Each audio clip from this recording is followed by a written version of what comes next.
Hello, everyone. Welcome to the English Leap Podcast. I'm John. And I'm Olivia. We are so happy you are here with us today. Yes, it's great to have you. Today, we have a very interesting topic. It's a topic many people can understand. Maybe you feel this way. The topic is, if you're ambitious but lazy. Ah, yes, ambitious but lazy. John, do you know people like this? Yes, Olivia, I know many people like this. Maybe I am sometimes like this too. Me too, John. Me too.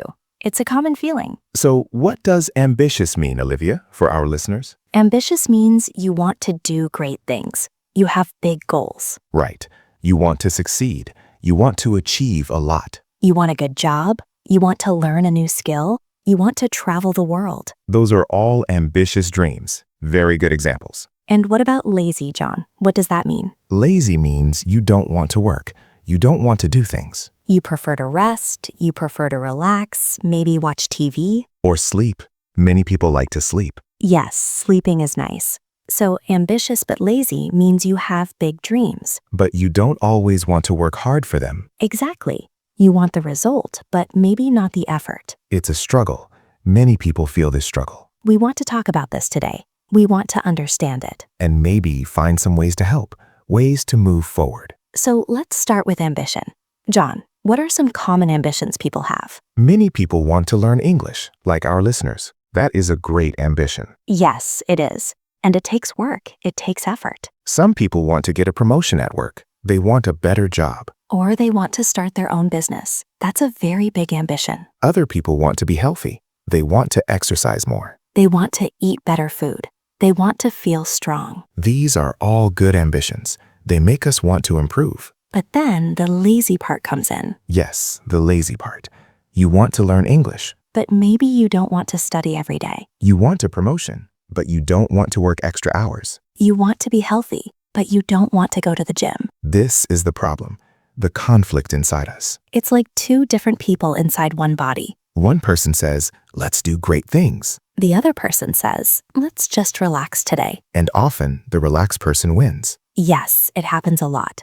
And then we feel bad. We feel guilty. We think, oh, I should have worked. I should have studied. I should have gone to the gym. It's a cycle. You have an ambition, you feel lazy, you don't do it. Then you feel guilty. And maybe next time you try again. But the laziness can come back. So our goal today is to talk about this. To share some ideas, to help you understand this feeling. And to give you some small steps you can take. We are not saying it's easy. It's not. But even small steps can make a big difference. So if you feel ambitious but sometimes lazy, you are in the right place. We understand. We are here to help. Let's dive into some reasons why we feel lazy. Yes, let's explore that. Why do we not want to do the work? Sometimes the goal is too big. It feels impossible. That's a good point, John. If a goal is too big, we don't know where to start. Exactly. Imagine you want to run a marathon. That's a very long run, many kilometers. If you think, I must run 42 kilometers today, you will not start. No, you will think that's too much and you will stay home. So a big goal can make us feel overwhelmed, too much to do. And feeling overwhelmed can lead to feeling lazy. Because it's easier to do nothing than to try something so big. Another reason for laziness could be fear. Fear? What kind of fear, Olivia? Fear of failure. What if I try and I don't succeed? Ah, yes, that's a strong fear for many. If you don't try, you can't fail. So doing nothing feels safer. That's true. It's a way to protect ourselves. But it also stops us from achieving our ambitions. So we have big goals, but we don't start. We feel lazy. And then we feel stuck. We feel like we can't move. This is a very common feeling. Don't worry, you are not alone. In the next chapter, we will talk more about breaking down big goals. We will also talk about how to deal with that fear of failure. So stay with us. We are just getting started. Take a deep breath. Think about your ambitions. And think about the times you feel lazy. It's okay. We are going to explore this together. And help you take those first small steps. So for now, think about one ambition you have. Just one. It can be anything, big or small. And think about why you might feel lazy about it sometimes. We'll be right back with Chapter 2. Don't go anywhere. See you in a moment. Welcome back to the English Leap Podcast. We are talking about being ambitious but lazy. In Chapter 1, we talked about what ambitious and lazy mean. And we discussed some reasons for laziness, like goals being too big or fear of failure. Now, let's talk about solutions.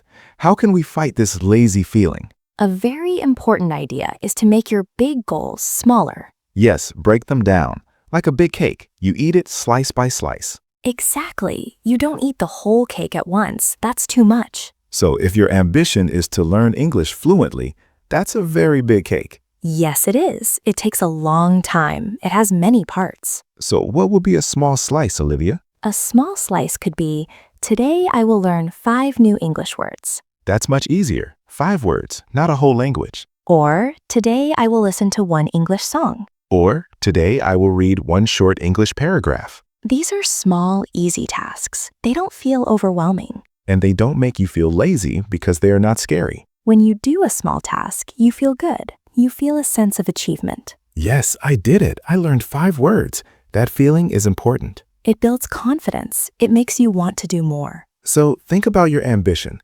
What is one very small step you can take today? If your ambition is to exercise more, don't say, I will run 10 kilometers. Say, I will walk for 10 minutes, or I will do 10 push-ups. Something you know you can do, something that takes little effort. When you finish, you can say, good job, me. And tomorrow, maybe you walk for 12 minutes, a little bit more. Or you learn 6 words, just a little more. These small steps add up. They become big steps over time. It's like building a wall. You don't put all the bricks at once. You put 1 brick, then another, then another. Slowly, the wall becomes tall. Your ambition becomes real. This method is called micro habits or tiny habits. It means making a habit so small, it's impossible to say no. For example, if you want to read more, your tiny habit could be, I will read 1 sentence of a book. just 1 sentence. That's so easy. Most likely, you will read more than 1 sentence. Yes, once you start, it's easier to continue. The hardest part is often just starting. So make the start very, very easy. What about the fear of failure, Olivia? How do we deal with that? The fear of failure is tricky. It makes us not want to try. Because if we don't try, we can't fail. But we also can't succeed, so it's a bad trade. One way is to change how you think about failure. Failure is not the end. It's not a bad thing. Failure is feedback. It tells you what did not work. It tells you to try a different way. Imagine a baby learning to walk. Does the baby walk perfectly the first time? No, the baby falls down many times. Many times, but the baby doesn't stop. The baby doesn't think, oh, I failed at walking. I will never try again. No, the baby gets up and tries again. And eventually, the baby walks, then runs. So we should be like babies, learn from falling. If you try to learn English words and you forget them, That's not a failure. That's information. it means maybe I need to review them more or use a different learning method. It means don't give up. Try a new strategy. So embrace failure. See it as a part of learning. Every successful person has failed many times. It's how they became successful. They learned from their mistakes. So don't let the fear of failure stop your ambition. Take that small step. See what happens. If it doesn't work perfectly, that's okay. You learned something. And you can try again tomorrow, a different way. This mindset is very powerful. It changes how you see challenges. It makes you brave. It makes you a learner. So remember these 2 things.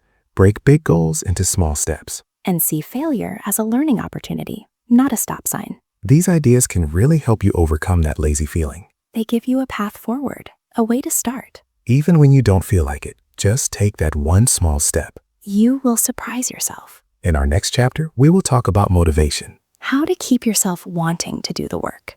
how to build good habits. So please stay with us. We have more helpful tips coming. Think about your small step for today. And remember, it's okay to fall. Just get up and try again. We'll be back soon. Welcome back to the English Leap podcast. We are talking about ambition and laziness. In Chapter 2, we discussed breaking down big goals and seeing failure as learning. Now, let's talk about motivation. How do we keep wanting to work towards our goals? Motivation is like fuel for your car. You need it to keep going.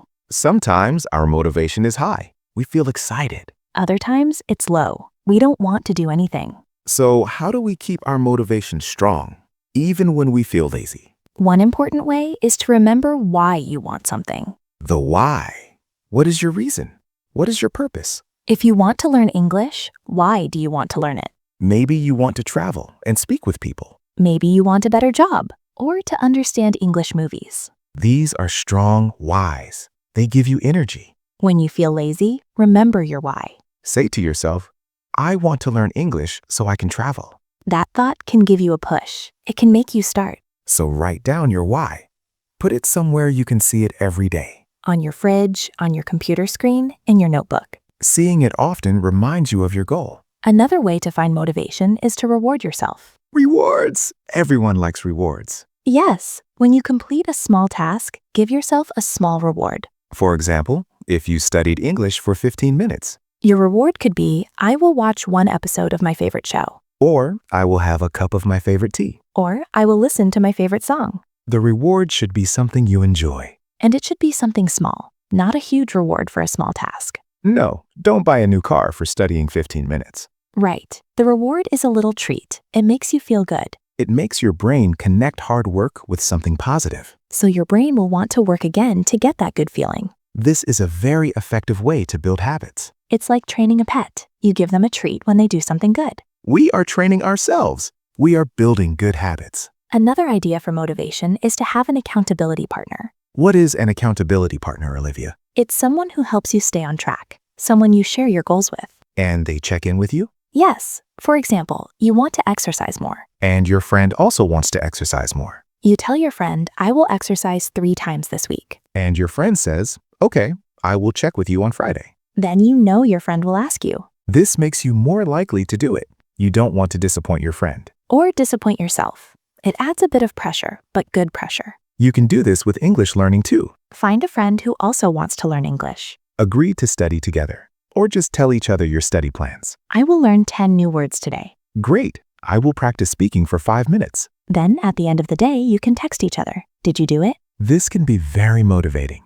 You feel supported. And you feel a bit more committed. So, to keep your motivation strong, Remember your why. give yourself small rewards. And find an accountability partner. These 3 things can really help you overcome laziness. They make the journey more enjoyable. They make the work feel less like work. And more like something you want to do.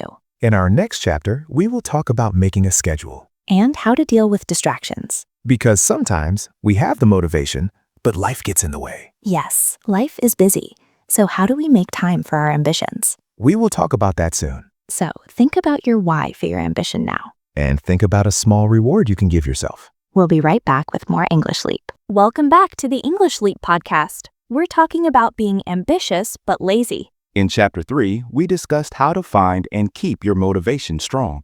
Now let's talk about time. How do we make time for our ambitions? Many people say, I'm too busy, I don't have time. And that can make us feel lazy because we don't even start. So, a very helpful thing is to make a schedule. A schedule is like a plan for your time. You decide when you will do specific things. For example, every morning at 8 a.m., I will study English for 15 minutes. Or every evening after dinner, I will exercise for 20 minutes. When you put it in your schedule, it becomes important. It's not just an idea anymore, it's a plan. Treat these times like important meetings. You wouldn't miss a meeting with your boss. So don't miss your meeting with your ambition. Start with small time blocks. Again, don't try to study for 2 hours if you are just starting. Just 10 or 15 minutes, it's enough to start. And try to do it at the same time every day. This helps create a habit.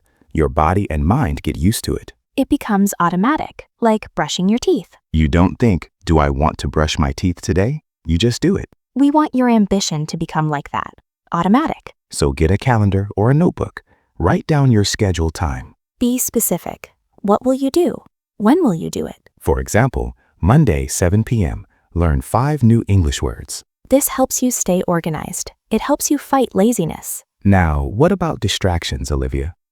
Distractions. They are everywhere now. Our phones, social media, TV, other people. They pull our attention away from our goals. They make it easy to be lazy. It's easy to just scroll on your phone. But it doesn't help you achieve your dreams. So how do we fight distractions? One simple way is to remove them. If you are studying English, put your phone in another room. Or turn off notifications. Silence it. If the TV is a distraction, turn it off. Find a quiet place to work or study. Tell your family or roommates, I need 15 minutes of quiet time now. Create a special environment for your ambitious work. A place where you know you can focus. Another technique is called the Pomodoro technique. Pomodoro? Like the tomato? Yes, like the Italian word for tomato, because the timer looks like a tomato. How does it work? You set a timer for 25 minutes. During these 25 minutes, you work only on your ambitious task. No phone, no checking email, no talking. Just work.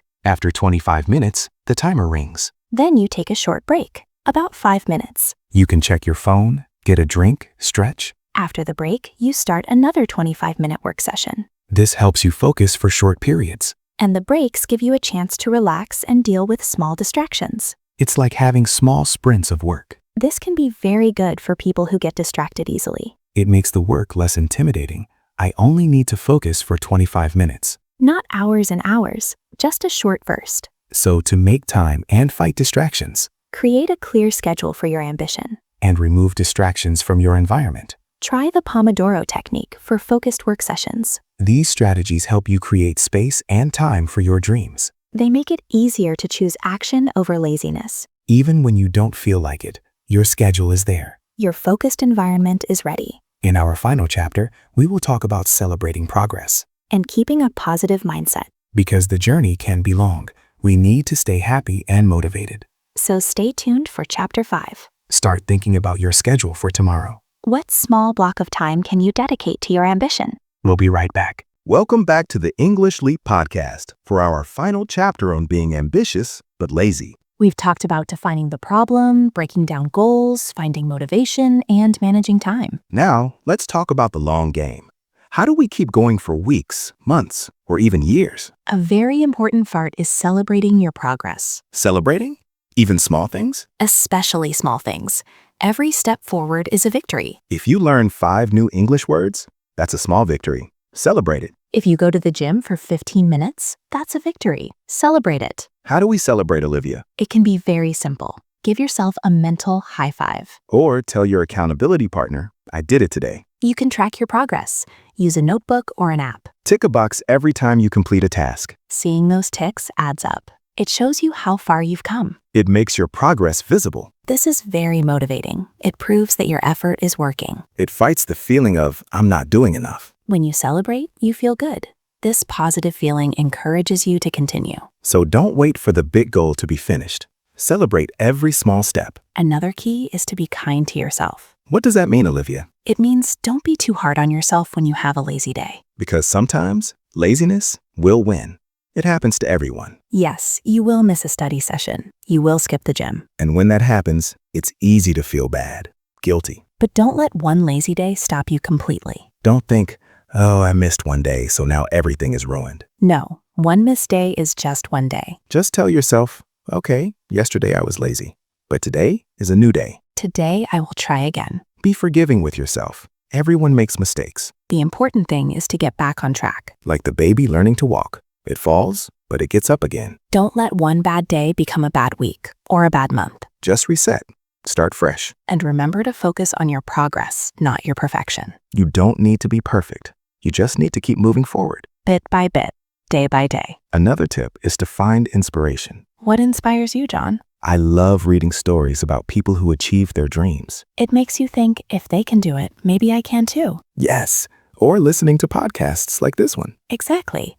Find people who motivate you. It could be a teacher, a friend, or even a character in a book. Read about their journey. Learn from their challenges. This helps keep your ambition alive. So to wrap up our podcast, Celebrate your small victories be kind to yourself when you have a lazy moment. and find inspiration to keep going. Remember, being ambitious but lazy is a very common feeling. You are not alone. We all face it sometimes. But with small steps, good habits, and a positive mindset, you can do it. You can achieve your ambitions. Just start small, be consistent, and don't give up. We believe in you. Thank you so much for joining us on the English Leap podcast today. We hope these tips help you on your journey. Keep leaping forward in your English learning and in your life. That's all for today. From John, And Olivia, bye for now. see you next time.